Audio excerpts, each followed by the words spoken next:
Watu wengi huamini kuwa mvuto unatokana na sura pekee.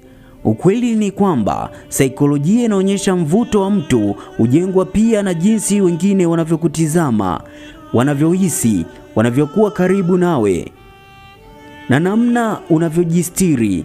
Mara nyingi unaweza kuwa una mvuto zaidi kuliko unavyofikiria, lakini hujui kwamba watu hawasemi wazi.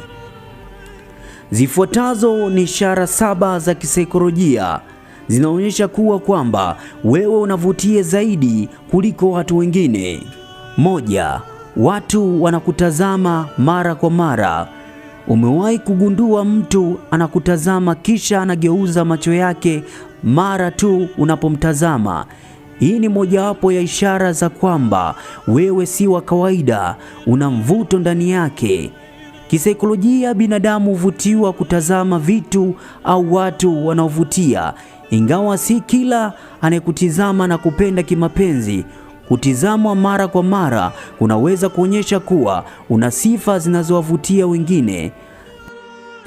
Namba 2, kila ukikutana na watu wanatabasamu bila sababu. Tabasamu ni lugha ya ulimwengu. Ikiwa watu wengi utabasamia wanapokutana na wewe, hata kama hawakufahamu awali, huenda uwe na mwonekano au uwepo unaowafanya wajisikie vizuri.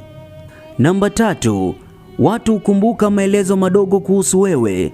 Ikiwa watu hukumbuka jina lako, mavazi uliovaa siku fulani, au mzunguko uliowahi kufanya hata baada ya muda mrefu, hiyo ni ishara kwamba uliacha athari nzuri akilini mwao. Kwa kawaida, ubongo huhifadhi kwa urahisi taarifa zinazohusiana na watu tunaowaona kila mara, na watu wa kipekee wenye mvuto wa kitofauti. Namba 4, watu hupenda kuanzisha mazungumzo na wewe. Je, mara nyingi watu huja kukuuliza maswali, huanzisha mazungumzo au kutafuta sababu ya kuwa karibu nawe? Hii inaweza kuonyesha kuwa uwepo wako unaofanya wajisikie salama na wenye hamu ya kukufahamu zaidi.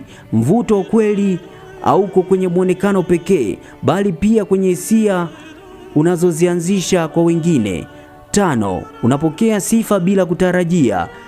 Wakati mwingine watu wanaweza kukusifia tabasamu lako, sauti yako, mtindo wako wa mavazi, hata namna unavyozungumza. Sifa hizi zinaweza kuonekana ndogo, lakini zina dalili kwamba watu wanaona vizuri ndani yako ambapo wewe huwezi kuona wakati mwingine, au vipi uzito zaidi.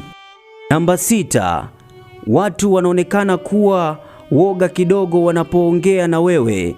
Ikiwa umewahi kuona mtu anajikanyaga, anasahau maneno, au anaonekana kuwa na aibu akiwa karibu nawe, si lazima iwe kwa sababu umemfanya ajisikie vibaya. Saikolojia inaonyesha kuwa wakati mwingine mtu anaweza kuwa na wasiwasi anapokuwa mbele ya mtu anayemwona kuwa mwenye mvuto au anamheshimu sana. 7, mara nyingi wewe mwenyewe huoni mvuto wako. Hii ni ishara ya kuangaza zaidi. Watu wengi wanaovutia hawajitambui kwa kiwango ambacho wengine wanawaona, kwa sababu hujiona kila kitu. Ubongo wako huzoea mwonekano wako na kupunguza uwezo wako wa kuona sifa zako za kipekee. Ndiyo maana wakati mwingine wengine wanaweza kuona uzuri au mvuto wako kwa urahisi zaidi kuliko unavyojiona we mwenyewe. Hitimisho, mvuto wa kweli haupimwi kwa sura pekee. Huhusisha tabia, kujiamini, tabasamu na mawasiliano mazuri, na namna unavyofanya wengine wajisikie na wanapokuwa karibu na wewe.